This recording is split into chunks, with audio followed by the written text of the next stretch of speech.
Welcome back, everyone, to Into the Night, a Moon Knight podcast. A podcast all about Moon Knight, because that's just what we love. Our lovely Ray is still away, dealing with something a fourth of his size that may or may not be huge. I think so this slightly week, smaller than a fourth. I haven't seen a baby in ages, alright? Or like ever. I don't know. Sorry, everyone. I already ruined the intro. It's Rebecca. Hi. I'm joined by Rebecca this episode. Hi. As we discuss all things random. No. And the latest issue of Moon Knight 197. We've taken over. As well as Solicitations, San Diego Comic-Con that didn't do anything for Moon Knight, and other lovely stuff. So kick back, relax, and get your conchu on. Boom. Yes. Chaos We are here, reigns. lovely listeners. Chaos reigns. We both got our cats with us. It's alright. You won't miss Ray at all. That perfect order that usually and calm that he brings to the podcast, all out the window. We're here to party on. Like, every episode up to this point has been like perfectly streamlined radio intro. And we've done it. So hi Rebecca, how are you doing on this fine week? I'm doing really well. I have a new kitten, and that's occupying a lot of my time. We just got rain in the UK, which after our heat wave is making me in a very good mood. We finally have some cool air. So good. And how about you? Oh yeah, I'm good. Ray has a new baby in his life. Rebecca's got a cat. I bought a pretty decently sized Polywell plush toy. So I have to care for him. You know, that's important. Have you named him? I mean, I know he's probably just called Polywell, but you know. Yeah, I'm thinking about it. It's tough. I'm trying very hard not to make world comments, because the challenge is not to mention certain things. Hi guys! This week, Transformers Lost Light 21 came out, and it is, as well as the new Moon Knight issue, so it's a pretty good week.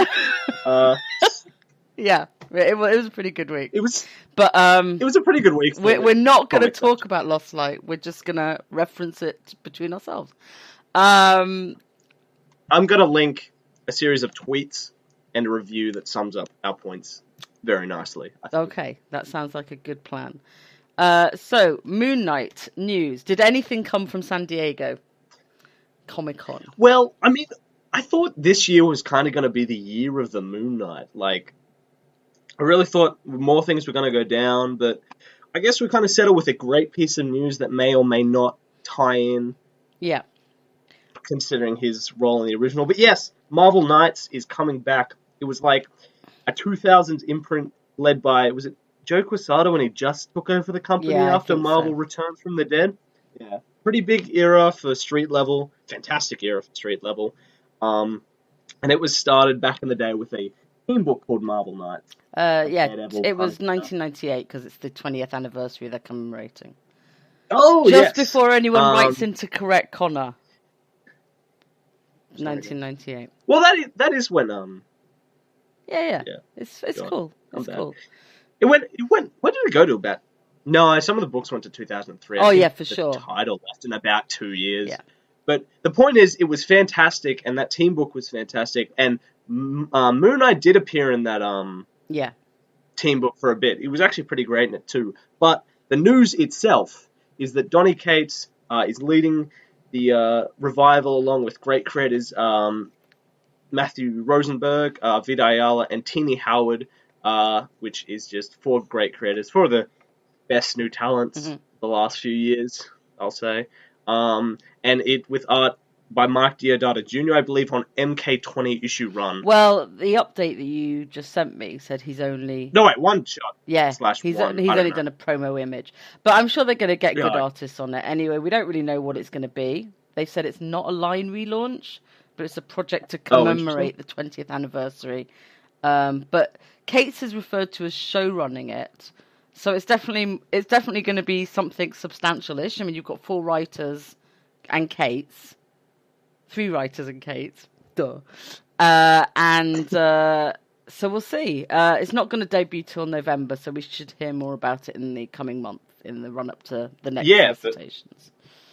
But I think it's exciting. I mean, the promo image, I guess we should talk about, has got Black Panther, Punisher, Daredevil, and Karnak on. Which is all kinds of interesting, since we're in the middle of Death of the Inhumans run.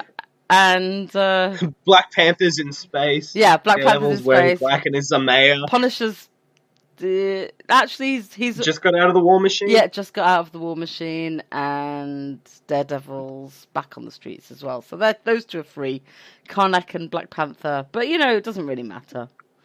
We all know by now that there's not. They can use them in different ways. So I'm looking forward to it. I mean, I'm really interested to have with the team they've got. I love the writers that I know in the group, and I've only heard good things about the ones I haven't read anything of. So very excited. And also, Donny Cates has now signed another 4 years with Marvel. 4 years, crazy. Yeah.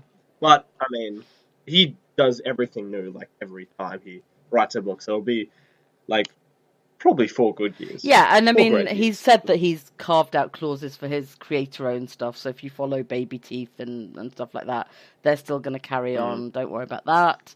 But yeah, I mean, look, he came to Marvel. He came out guns blazing. He's had some great successes already with Thanos and Cosmic Ghost Rider. So, and Doctor Strange, whatever people thought of Damnation or not, his actual Doctor Strange run was great. Oh. And I mean, I quite like Damnation. Don't think it was as outstanding as the other stuff he's written.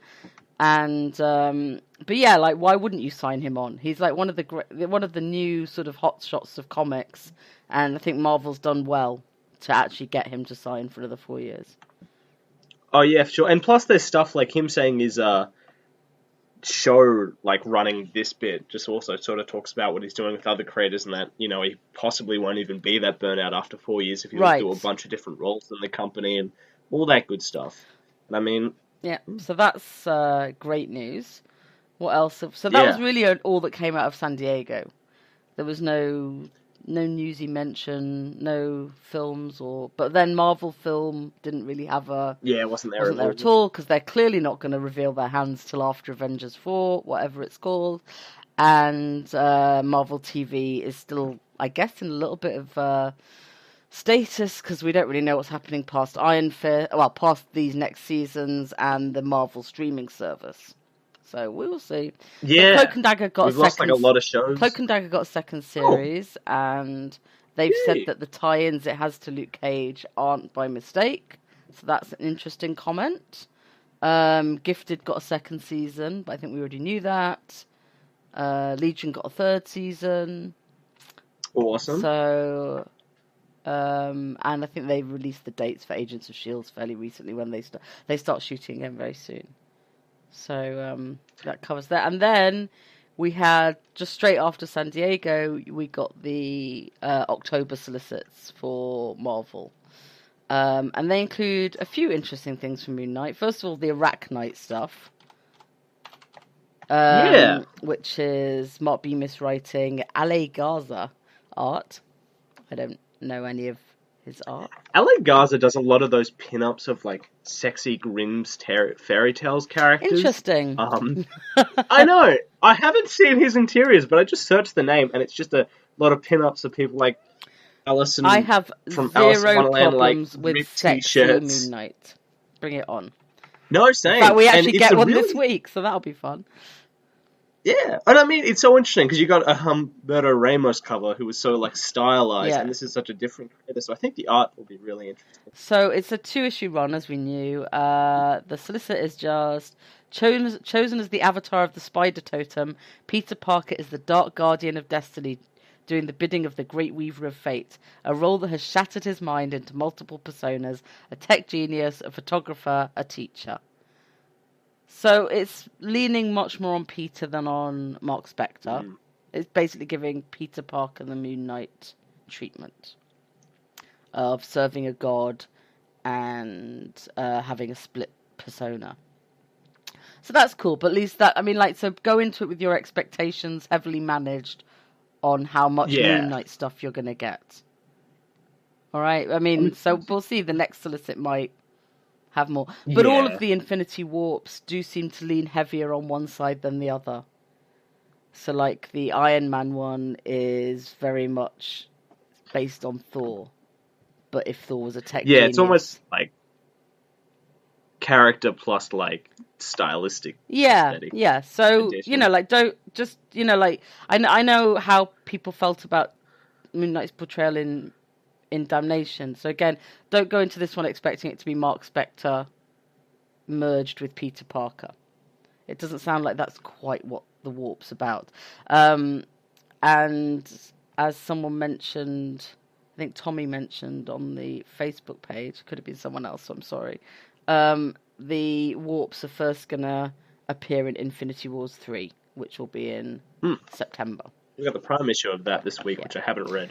There's also an Avengers Halloween special coming out in October with a bunch of creators. Now, I'm not saying that Moon Knight will appear in it. He probably won't, but Supernatural, Halloween, maybe. The only ones we know are going to appear in it, I think, are Iron Man, Captain America, and now they've said X-Men and Doctor Doom. So, but it's going to be an anthology series, so who knows? The only bit of solicit I've seen, which isn't actually in the solicits, is funny. It's like Tony and Steve go off to find some tech that Howard had hidden. Romance. Yeah, romance. Yeah. Well, you know my feelings on this. They go on their honeymoon, and they go to look for a piece of technology that Howard had hidden. And then, more importantly, for October, Moon Knight 200. Hooray! Bam! Big 200. We knew we'd been counting for it. We knew we'd been coming, so here we go. We have Max Bemis, Paul Davidson doing the main art, but others. They do this quite often for anniversary issues, so we can expect lots of guests to come in. Yeah, it'll be probably pages each, stuff like that. The main cover's cool. Becky Cloonan, Kevin Nolan's doing a variant, wonderful. Philip Tan's doing a variant, and Bill Sienkiewicz is doing a variant. Hooray! Hooray! That Becky Cloonan cover. The Becky Cloonan one's amazing. The solicit is pretty bare bones, which is good because he wants to know. Mark Spector comes face to face with his demons. Old enemies return. It's a celebration of 200 issues of the multifaceted Moon Knight with an oversized anniversary issue. You'd be crazy to miss. So lots of puns on crazy there, which they should probably hold back on. It's 40 pages, and it's going to be slightly more expensive, $4.99, but worth it because 40 pages and 200. So. But think about the increased price when you decide you want all the variants, is all I'm saying. Don't talk to these guys like that, Rebecca. They've already bought them all. Not all of them. Like, some people like me. All of them. Just get the one we like best. Yeah, just get and the that's main it's cover not criticism on my side. I clearly read far too many comics to do this with all the ones I love. But hopefully it's gonna be really special, and I think we got our first hint this issue of what's coming. So I think we can pretty much guarantee it's going to be pretty special. I'll talk about this in the issue more, but it's kind of crazy. I was expecting these one shots to be so connected, so it's nice to feel there is a bigger game plan coming. Mm-hmm. Cool stuff like that. Yes. So I think that's all the news. Yeah. Well, Max Bemis is doing another issue, just as a small one. He's doing it's a typhoid fever Spider-Man. Oh, yeah, Is he doing that book? That's where I read that he was writing that. Oh, wait a second, there was a note at the bottom. They've changed it. Max Bemis was originally listed as the writer of Typhoid Fever Spider-Man 1, but Marvel has since changed it to Clay McLeod Chapman. Ooh. We disapprove. Yep, disagree. I don't know who that other bloke is. But they may have also made a mistake. Yeah, I imagine that. Before we start any conspiracy theories about, Bemis taken off a title. Bemis gets all the crazies to write. Let's just assume they made a mistake. But yeah, and if not, then maybe he's too busy with Moon Knight and other cool stuff. Yeah, well, it's a pretty fulfilling month anyway. I think so. I mean, that's more than we've had for a while. And this week, by the way, Moon Knight made a couple of very brief mentions in comics. So Matthew Rosenberg. Yeah, he was in a panel of multiple man in a list of heroes that had been killed in this future that Jamie went into. And in what was the other one I said? Marvel 2-in-1, where they're also on an alternate. Yeah. They're on an alternate universe. I should point out before anyone gets. There's like where they're sort of doing a kind of battle world for the heroes, doing like Planet Hulk things. I mean, and the radio announcer says the next match is going to be Tigra and Moon Knight, and then later on you see a guy in a diner saying, "Well, I wouldn't bet on someone called Moon Knight." So it's cute because it's nice to see what is really quite a small character in the big sort of galaxy of Marvel characters getting these nice little nods from other writers. Yeah, I always love this, and I think a lot of the creators at Marvel love doing this. They do seem to, yeah. And it's just nice because it's like he is very loved, and it's nice to see that comes from they just sort of like slot him in as one of the, and he's very noticeable. I think like when he was on that wall panel of all the ones who've been killed, he has a very distinctive outfit, which I think helps with that. Yeah, well, I mean, who doesn't love sheets with holes in the face? They're very, very easy for Halloween. They're very good fancy dress party. Do not knock the power of the sheet for fancy dress. Besides, there we go. It is Halloween like the most clinging white outfit ever that I don't think we can really call a sheet. And like, for all those people on our Facebook page who post amazing cosplay, we see you, and they're amazing, and it's much more than just a sheet. Oh, yeah. But the cape's a sheet, for sure. Changes length. Yeah, well, I mean, that tuxedo is also just like a bunch of sheets knit together. That's canon. Okay. Sorry to put it forward like that. That's canon. It's a new level of canon that is usually only described for Transformers, but now we've brought it into the Moon Knight universe. None of the writers seem to like to pay attention to it. It's a bit hurtful, but... Yeah, but you know what they're like with canon. Throw it out the window. Right, I've got a sleeping cat now, so that's achieved. Same, actually. He's between unmade bed and a full bag, so he's never leaving. I've got him between arms and keyboard, as always. Oh, rocking him. Yeah. He's doing his thing. So, let's get into Moon Knight 197. Yes. We'll have a quick ad. Yes. And then we'll go over the moon. Hey there everyone, I'd like to tell you about the YouTube channel I Am Your Target Demographic. If you're a fan of comics, we have plenty that you'll enjoy over there, including a series called Heroes Like Us that explores comic characters of all sorts of different identities. And we even have a series that defines words that are used in nerd culture that you may not know what they mean. So you can check us out by heading to YouTube and searching I Am Your Target Demographic, or look up IAYTD on any social media outlet. The moon will not tolerate your interference. Alright, hi, we're back. Yeah. Again. We're back and we are looking at the cover of Moon Knight 197. A very great cover for Moon Knight 197. Yeah, it's super great. Written by Max Bemis, penciler Jacen Burrows, back with inker Guillermo Ortego, colorist Matt Milla, letterer VC's Cory Petit, whatever.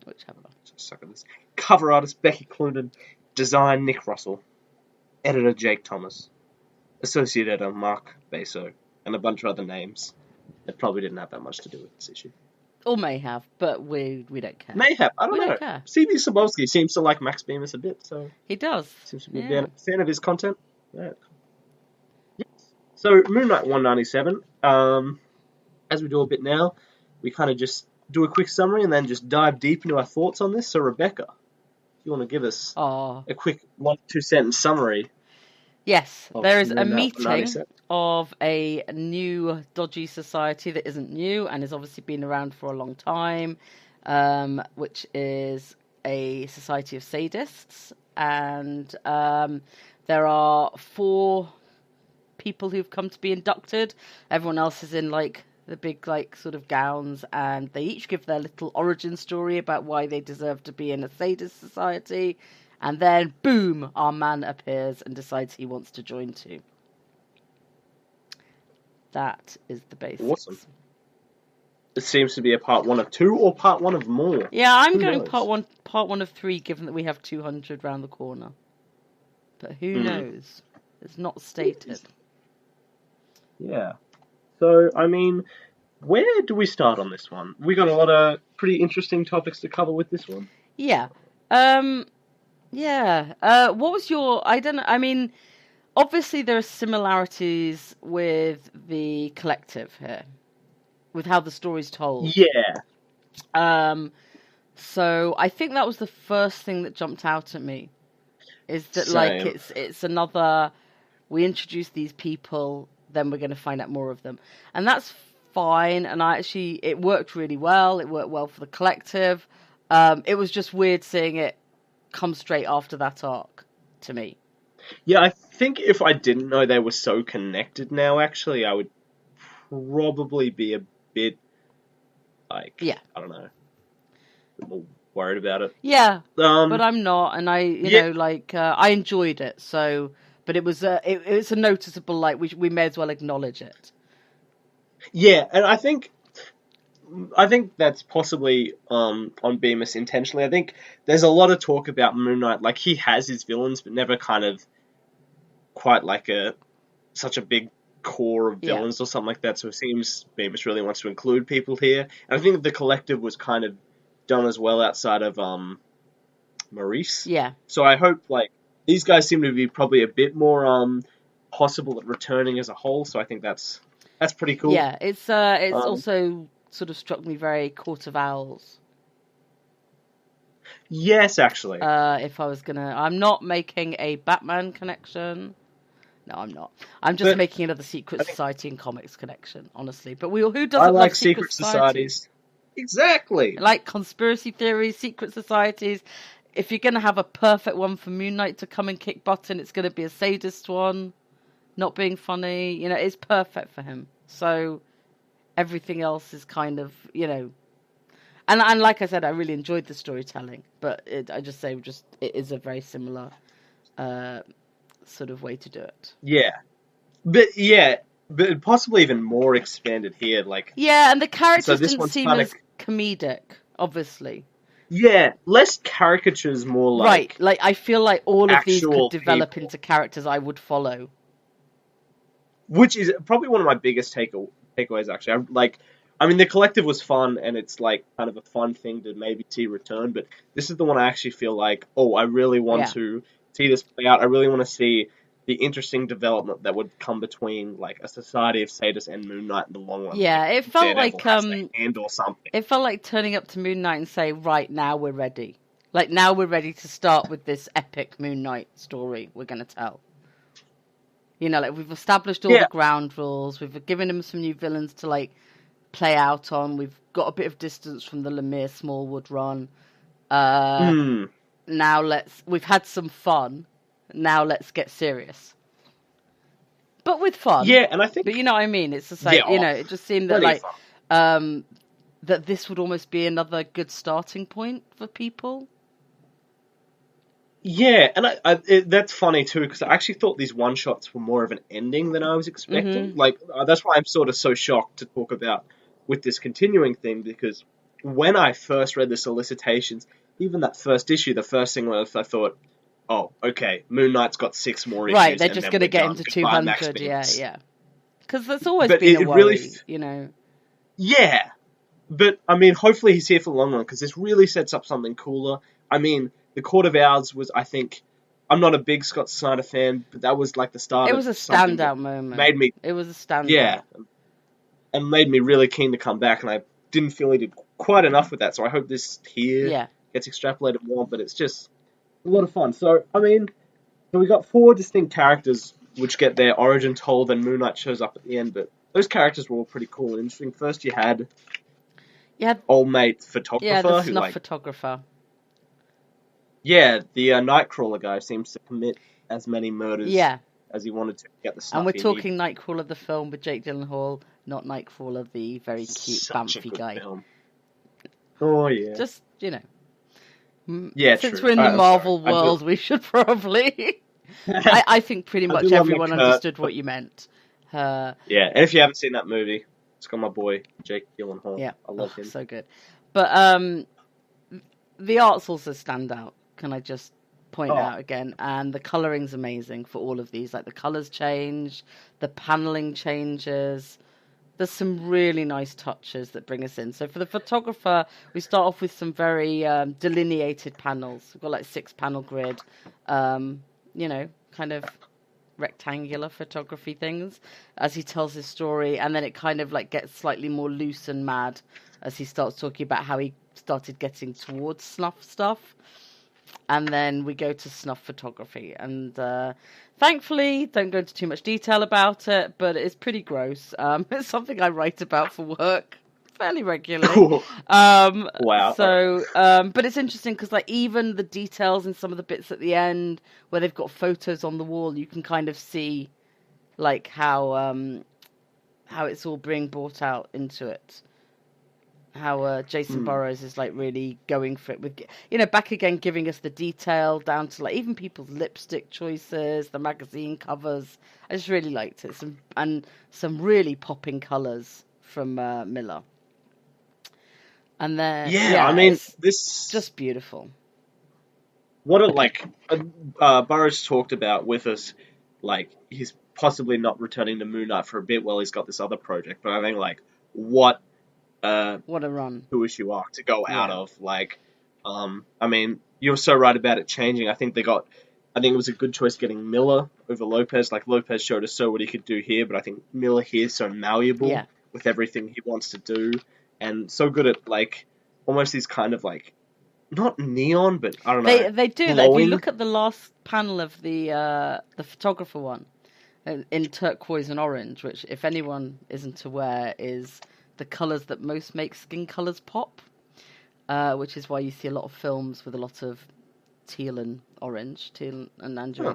But it looks just like a piece of art, and very Michael Cho colouring in that kind of very in your face. Just that panel.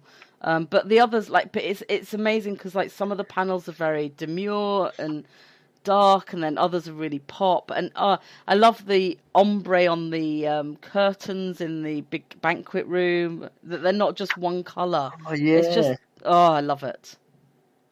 Sumptuous, like a feast.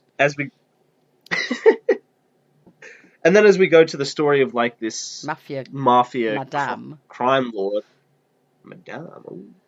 My apologies. Don't kill me. No, she is a crime lord. Don't worry. You did good. Her name's Lila, by the way. Lila. Yeah, and then like Burrows just does all these cool like overflowing panels for like a rushing story. For the backstory, then back to like and very muted colours there for the backstory, and then we sort of once she gets more into the present, the colours start to brighten and the panels start to become, as she starts taking out the other sort of crime lords. That's so good. They get like really rigid panels again, and it's just one by one and it just tells the story really well. It's just I don't know, it's amazing. And then we go back to Sumptuous Feast. Well, right, so we'll talk about the panel just after her story above the feast. So you see them all raising a glass to her, but above that they're sort of carving meat. Both me and Connor will admit we were dubious about what they were eating, but it is clear that on the plate they are poussin. So they are baby little mini chickens. Yeah, so. Just go back to possibly when you just look at a knife with a bit of meat, and I'm like, a sadist society. I think they maybe skipped a chance to really gross us out there. Just saying. Well, I think the end of the second page, possibly third, it's eating something that totally could be human, or in my case, a yam. Like, what is that? I don't know why you thought it was a yam, bless you. I don't know what a yam looks like. It looks more like a bread roll than a yam. You do know what a yam looks like. A yam is a sweet potato for anyone. Oh, I thought they were entirely separate. I believe they're pretty much the same. They look pretty identical, right? Yeah. Well, yeah. Whereas I was just like, because I watched Hannibal so much, despite telling everyone I hate horror, The minute it's like Society of Sadists, we're having a meal, and I'm like, uh-oh. Like... Yeah, well, after my the yam incident of 2018, I can't see the white there. Like, there's kind of like a bit of different shade. I'm like, that's a bone. Yeah. That's a piece of human. And I don't trust Mr. Blonde Stash, who ended up being Ernst anyway. So I was pretty set on human, and then it was chicken. Yeah. So then they do show chicken. I didn't notice that because my head obviously decided it was maybe better to be gross, but you know. Yeah, I mean, come on, Bemis. Yeah, what are you? Come on. Where's the Marvel Max? Yeah, come on. So then we get the shortest of the stories from Sol, who's literally just 5 panels, and is basically summed up with he's the only living man who's been both a serial killer and a mass murderer. So, which is like the best, smallest, and worst bit of like great dark humor here. I think that worked really well. It was just like a punchy, small joke, and very static colors, very static story, very matter of fact. And the way you can tell he fits being with the Sadist Society is not because he's describing his crimes in great detail, because obviously he could tell you about his serial killing, and you can imagine it would be gross. But it's the fact he can say it as a matter of fact thing. Like, so calm. Yeah, he's just like, I did this. Yeah, it's like that's my achievement. I've been both.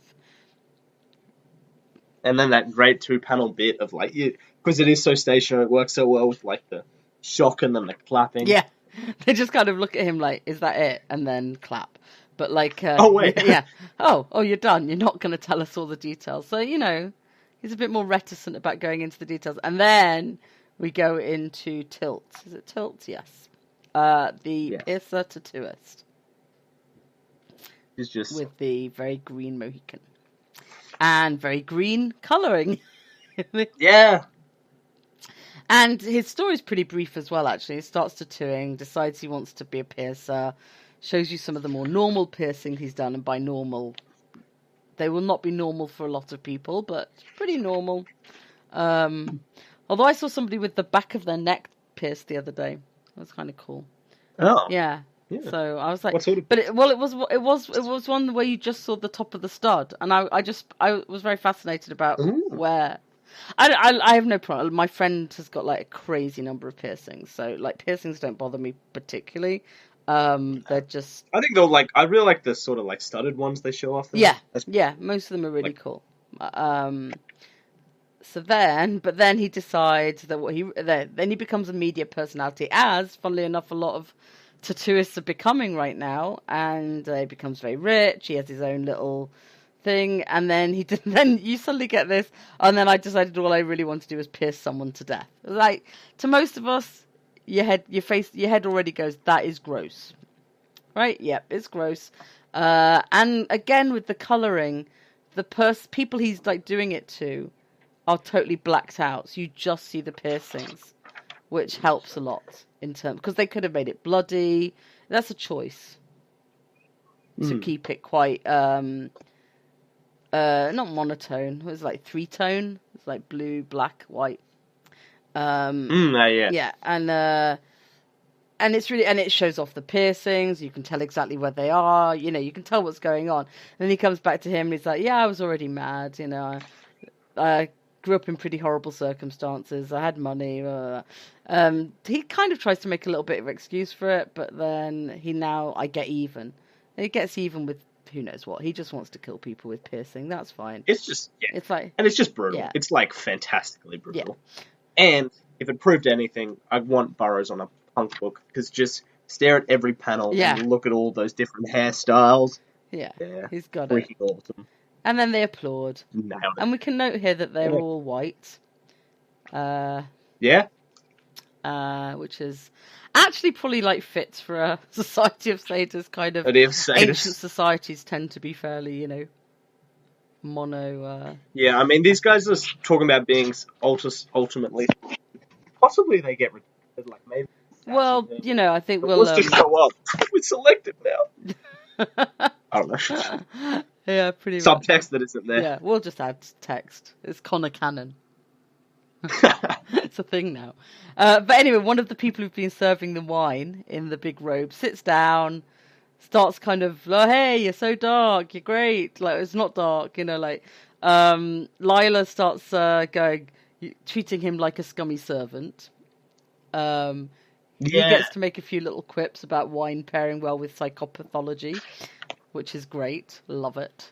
And then says, I'm here for the induction ceremony. I'd like to throw my hat in the ring. He blackens out, puts the hood down, turn round, we get sexy Moon Knight. And I mean, really sexy Moon Knight here.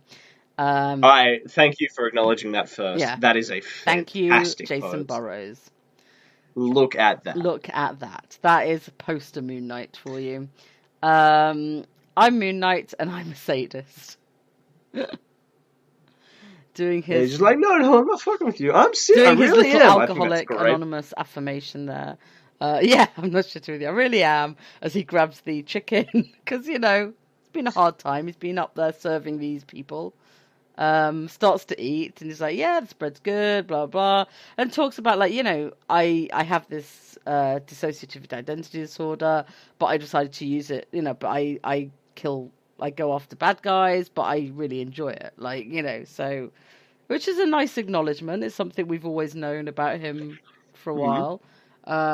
And then he comes out with, I'm going to hurt every one of you, hurt you badly. And yeah, I'm going to really, really enjoy it. And there's, you know, there's a bit of quipping. He's getting his hood back on, ready. He's had a couple of bites of chicken. He's ready to fight now. And then the last panel you get with him is the hood up, asking if he made the cut. And the other servers try and shoot him. Lila goes for him with the gun. He bashes the servers so they stop, and Crescent darts her so she stops slicing her hands. Yeah, great action, great movement. Nice little action page. I love that armor. Quiet talking. And just back to being brutal with the great slice up the hand. Yeah, I like that it's Lila that pulls the gun. It makes sense for what they've all discussed. Nice to see a woman kick butt. Tilt's just there getting the tattoo, tattoo guns ready and the piercing. But you know what I mean? It's like, but all the others, like even the series, like none of them suit. Like she is the one who'd have a gun on, like, ready to use. I mean, you see the next panel. Well, when you go back to them again, they do have others have guns. But it gets stopped by someone who's saying it's not to be harmed, blah, blah. I knew this day would come. We know all about you. You've made it just in time for our ritual. You've earned a personal invitation, courtesy of your Uncle Ernst. So here in that panel, in the final panel, Tilt's got a knife on him and Sol's got a gun. So there are other weapons there. It's just she was the fastest to it, which makes sense because she's... Which would make sense. Goddamn crime. I mean, look, if I had sexy Moon Knight in front of me, I'd want to hug him too. Just say. Actually, what I really like too, just a bit before that, is the acknowledgement that Mark knew this was happening too. Yeah. Like I knew you'd know. Yeah. That's like just a great exactly. Small bit it's of not. character. There's not a shock for Mark. Like, and he also he's shocked from the hug, but it's and he says, "Why do you think I'm here?" And like, so we know both sides, both Ernst and Mark know what's going on, even if the others don't. And yeah, so we are back to Uncle Ernst and the character introduced in 194 that I tried very hard not to talk about. So here we go. We're going to talk about Uncle Ernst. Uncle Ernst. Yes. Hopefully, actually, it kind of makes me feel for the next issue. Like if Ernst goes back into why he was a sadist, I'm not sure I kind of want that. I don't know if we're going to get that. I think we've had that. I think 194... That's true, I think 194... And honestly, this is why I'm kind of happy to be talking about it now, because I think I've had a little bit of distance from it. And give everyone else context. You know, I'm Jewish. I live in Europe. My family were pretty... Not direct family in the Holocaust, but like, there's a reason we're living in England, and that's because we came from mainland Europe. And yes, family members, and this was why I found it very hard to talk about at the time, and I talked about it a little bit with Connor, mainly after the preview pages. I think when you were sort of saying, is it true that, like, do Jewish people make jokes like that? And I was like, they absolutely do, and that's before we knew what was going to come of it. So and like trying very hard not to tell Connor the jokes that we'd made growing up about that they're not funny to other people. they're funny to us. They're all about like there was a very big one when I was growing up, and I'd tell you it, but it won't be funny to you. But the whole punchline revolves around the fact that almost every Jew in England has had their surname changed to stop sounding as Jewish. Like my original family's surname wasn't Hart, it was Gluckstein. Yeah, okay. You know, like because when they came over from Germany, they didn't want to be targets anymore. Or came over from wherever, or, you know, like they, and my grandfather's family who came over in the pogroms from Russia and Poland, they changed their name as well. They were like Levi and changed it to Lee. So you'll find a lot of the traditional Jewish surnames in England are very English surnames. So Hart's a very English surname. It's the old form of a stag. That's on lots of coats of arms and stuff like that. So so it's just like I honestly, and going back to it, look, 194 was a great issue, as everyone predicted. I just don't feel like I want to talk about it entirely because it feels like being very much on the spot. I feel like, ooh, it's like when I did an English degree, and when I came out, there was one of the big Hamlet films was in the cinema. Kenneth Branagh's probably, and all anyone wanted to know is what I thought about it. And it's like my opinion doesn't matter as much as anyone's. Like if you enjoyed it, you enjoyed it. Or maybe it was Much Ado About Nothing, which I hated, by the way.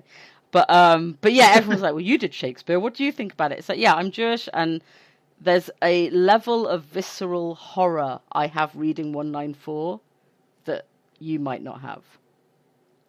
But that doesn't mean you can't recognize that it's horror, or that this is evil, or this is not something that would give someone dissociative identity disorder. Or be horrified that he was still referring to him as Uncle Ernst.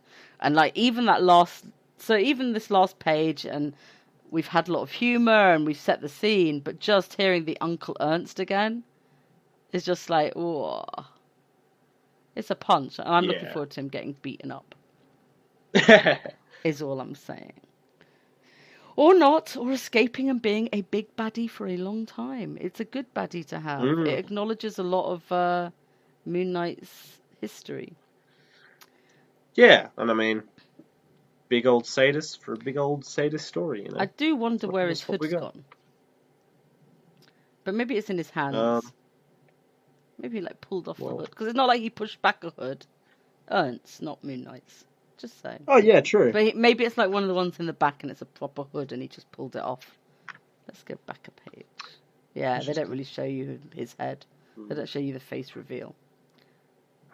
A lot of people were talking about seeing this reveal coming. Did you? I didn't. Yeah. Well, not till like the last few pages. No, I kind of did. I think the minute you set it up as Société de Sadiq, and the establishment we got of Earth, I don't know if I saw it coming. I don't know if I saw it coming this issue. Okay. Do you know what I mean? I'm kind of glad we've got there now because now we go into it. But I the minute they introduced sadism into it, and he was pretty sadistic. So yeah. But you go into everything so open and fresh and lovely. And I go in going, how are they going to horrify me today? Why are they eating human? Why are they? I'm going into so open. Why are they eating yams? Yeah, you go to this nice sweet innocence of, look, they're eating yams. What a nice healthy. All part of a balanced diet, guys. Good job. To be fair, when I looked at it the second time to check it was chicken, I went, there's not really any vegetables there. I've never felt more middle-aged woman in my life than there's not really very many vegetables. I've never seen anyone like. Does this happen often? Do people just serve like whole chickens to people? Poussin. I don't know. That just feels weird to me. So Poussin. What is Poussin? They are tiny little chickens, one-serving chickens. And my grandma used to make us them. Funnily enough, not very often. But it's a nice easy way to portion it because then you don't have to worry about people who like legs and breasts and whatever. You just give them the whole little thing and they're quite sweet. Or I mean, you know, smaller version people eat quail and pigeon and they'd all be like single bird things. But the cat has just woken up. He heard the word chicken. My other one's being suspiciously quiet in the corner. He's awake too, but he's just kind of judging me from the corner. He's just looking at me. Well, you know, like, what did I do he's wrong? Like, why would it be yam? Don't feel. Well, I'm sorry. No, I did warn everyone on the Facebook page that we were going to spend far too long talking about yam versus chicken. The human. Yes. It's like the Alien vs. Predator sequel. Yeah, we always pretty deserve. much. And then there'd have been vegetables and I'd have been fine. So what do you think of the issue as a whole? As a whole, I was... I guess I'll start by the art and colours and say they were just so detailed. That's like 10 out of 10. Yeah, that's just agreed. It was great. I think it was really good setup. An issue like this always has a particular feeling, a particular stance you have to take upon reading a book like this that you can't compare it to any other like flowing story. But I think this one set up an enemy far greater. It set up a status quo much better. I think I liked a lot what it did with its pages. If these are continuing threads, I think this is the perfect way to introduce them. I really like Moon Knight here. There's a lot of interesting discussion happening online about. I feel like this instance of sexy Moon Knight really sort of cleared up what people thought about Moon Knight's dialogue. Yeah, but I really enjoy that. I love this version of Moon Knight. I think it was a really nice balance of humor and sarcasm, and but not over the top. Yeah. Like, he isn't just, like, Spider-Man. Yeah, but or Deadpool. If we're talking about ranges of humour in quippy, he wasn't really being quippy, he was more just being kind of, whatever. He's just he has a personality. I like him. Yeah. I love him. And I love that armour. So I think this is a solid, bloody, was it 3/4 moon? I forgot now in goddamn rating. I don't know. I know somebody gave it a full moon, so hooray. We should go and have a look at your post in a second. We will. We'll draw that. But yeah, if I remember correctly, it's 3/4 moon for me. I really enjoyed this issue. I liked a lot what it did. I liked all the small stories within, actually. It was just a very full issue. Yeah. That also managed to be a strong setup issue as well. I fully agree. I agree with the scoring, agree with everything. The art was absolutely over the top great. Loved it. Loved the colour. And the only reason it's not getting a full moon from me is because it's a to be continued. Totally. And maybe because I had that initial sort of like, it's like the collective again. Like, not... it's the same storytelling thing, but it worked. It so quickly switched me off that because the first story I was so into it that I was like, I guess, it's not like Tom King doesn't use the 9-panel grid at every story. I shouldn't say that. So, but yeah, I'll get into trouble. It's in. But you know what I mean. Right, so let's have a look at some of the comments. We'll ignore any comments me or Connor made. You can go to the Facebook page to read those. They're fairly bland. Yeah. So we'll start with Brian, who said he thoroughly enjoyed it. Great. Nick said, at least these covers have been great. I'm guessing didn't enjoy it. Might have done, but the covers are great. Then Brian's linked to his review on Comics Now, which either Connor will put in the show notes, or you can go to our Facebook page to find. And it's a really good review. A great title. Yeah. Guess Who's Coming to Dinner. And it's a good review. I read it. It's a nice, solid review. Dustin said he enjoys the horror thriller bent this one took. The very sadistic people were pretty interesting in their own right. Moon Knight was depicted pretty cool. All right, I kind of assumed he was one of the figures. The ending, though, I can't wait to see what this ritual Uncle Ernst has in store. I'm sure it's going to be horrifying. I give it 4 fat old mafia dons out of 5. It's pretty good scoring. Yes, and then Josh Johnson follows up with, I knew that mysterious host was that old guy from issue 194. I have to say, as I was getting into this, I rolled my eyes when we saw we were getting for Origin for each of the bad guys, but as I read each of them, I found them all pretty compelling and kind of scary. I hope a couple of them stuck around as antagonists since they all got like 4 pages to themselves and not all pushed to the side, much like 4 other members of the collective. Indeed. I honestly did not expect Moon Knight to just waltz in and sit down and chat with them while chowing down on some chicken. Sort of reminded me of The Dark Knight, where Joker crashes the mob meeting. Looking forward to part 2 of this story. Also glad to have Burrows back on art. It's truly amazing. I'd rate this one 3.5 Moon Knight heads on a platter out of 5. Another great comment. Yep. Another great scoring thing. We're not doing well with these human discussion. Then there's a little discussion about yams. Great poem about murdering vegetables, all on our Facebook page. And then Josh points out that it has to be chicken, and then puts a little panel picture of the actual poussin. So, which, fair enough. He was right, 100%. Then Tommy says, if Bemis or future writers will use the sadist feature in this issue, then good on Bemis. I worry that all the new introductions are just an excuse to push plot. I have little faith that these characters will stack up.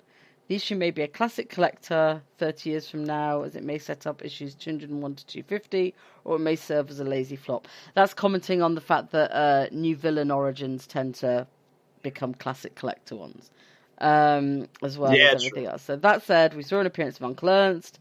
Loonies know I'm a fan of this villain's introduction, and this through line. The trade paperback better have a better payoff than Isla Ra. I was hoping Ernst would be the Joker to the Batman. I'm ever optimistic with Moon Knight. I still think Ernst could be. Yeah. So I think this is I think this is stage 2. I think we've had his origin, and now we're getting we'll see. We'll see. There's 2 ways I can see it going, and that's that Moon Knight doesn't have a run that lasts a huge amount longer and it ties up, or that this is the one thread that will be left for other people to pick up with the Uncle Ernst, or that he gets away from whatever this arc is bringing, and we'll know a lot more by 200. But I think there's good hope. I mean, I think Moon Knight's getting some good buzz, so yeah, I will stick with. Like Tommy's I said, I was line kind of surprised. I am ever optimistic. Sorry, I cut you off.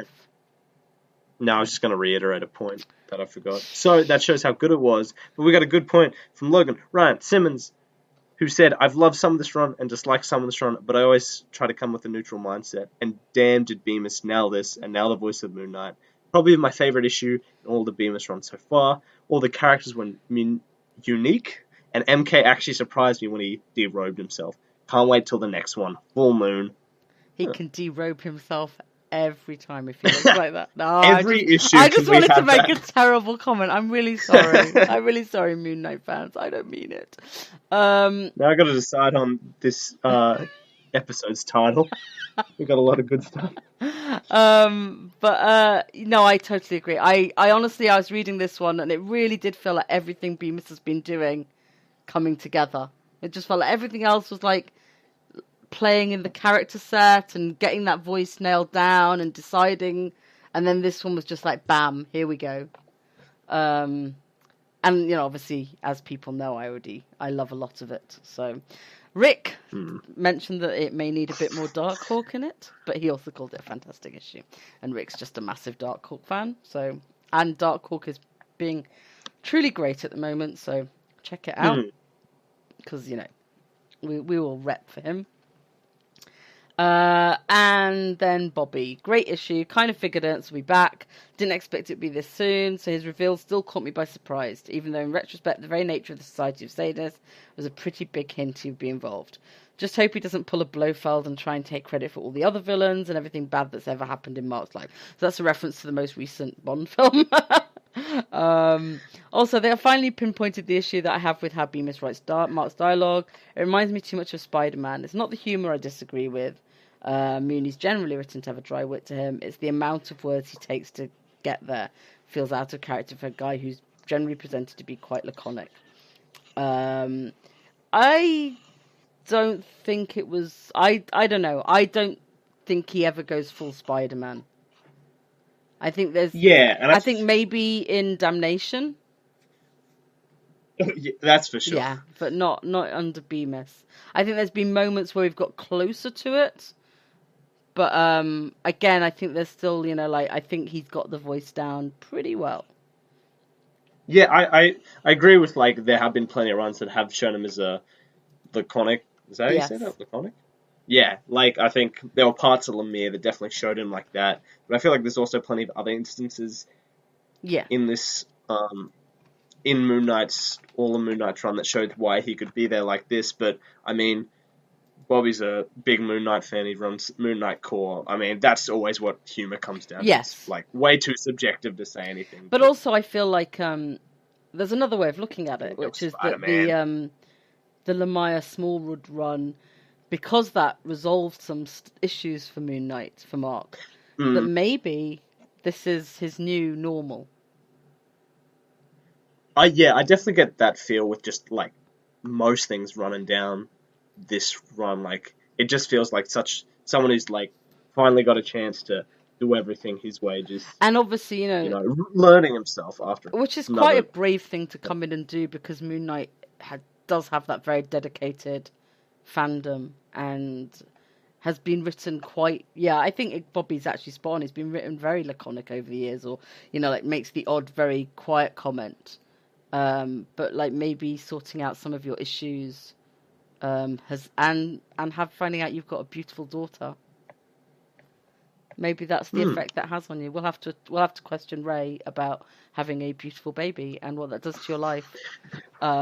Where's Ray this episode? I don't know. I guess he's beating up some sadists again. No, I meant about how it changes your personality, not how, you know, not whether it makes you, like, a complete nutbag, but I don't mean nutbag. I mean, obviously having a new kitten just makes me very amused most of the time. You also fight sadists now? Maybe that's what I'm missing. Well, I'm missing something to really drive me to sadism fighting. No, I don't think so. I'm the most pacifist person I know. And yet, I love Moon Knight. What can I say? Yeah. So I think that's all the feedback we got from the website. Obviously, feel free to. It was a great little. Tell us how great and organised our podcast was, and I think we really nailed it. I think we really stuck to script. Yeah. I think Ray's going to be proud of what we did with his baby, so to speak. Yep. While he deals with his actual baby. So. Yeah. So. Yeah. What have we got to look forward to? Yeah. Well, next phase, I haven't decided yet, but I believe we will either be chucking in another fantastic Isla Ra, just kind of checking out the schedule, or we will be tackling the next bit of our classic run. We haven't returned to that in a bit, but it will be the next issue of... And issue 198 of Moon Knight, which is end of August, is him actually doing the trial for the Society of Sadists. And the traps have been set specifically for him. So I think it's going to be a classic issue. Yeah, and hopefully Ray will be here with us. Mm-hmm. Oh, no, that's... Houston. This one says it's got art by Jacen Burrows as well. Oh, yeah, I thought... Okay, I'm glad he's with us. Yeah. Next episode, hopefully maybe tackle the next issue of the Houston run, which was the name I somehow forgot.